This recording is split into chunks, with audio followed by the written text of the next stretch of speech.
I was buried in the background, quiet in a crowded room. Heartbeat hiding in my hands, afraid that I would break too soon.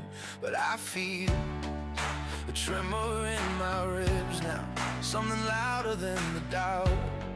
If I fall 100 times, I'm still getting